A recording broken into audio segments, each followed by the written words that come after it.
এমন খুশি এমন বইতে না রে বন্ধুরে। দেখতে পাবে আমি তোমার রেকর্ড পড়েছি, তোমার কাহিনীও শুনেছি, কিন্তু এখন তোমাকে কিছু জিজ্ঞেস করতে চাই। বলুন। ঘনশ্যাম সঙ্গে একবার দেখা হলে ফিরে যাবে তো? না সাহেব, আমি এখানে থাকতে চাই। তা তো হয় না। You been sent here temporarily. Ghanshyam যদি তোমার ভার নাই।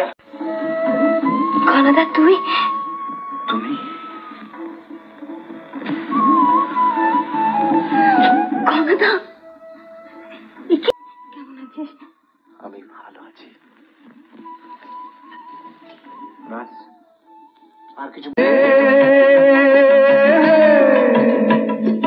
কেমন করে মনের কথা কই তারে জল ভরা মেঘে বর্ষার বোঝা যেমন খুশি এমন বইতে না রে।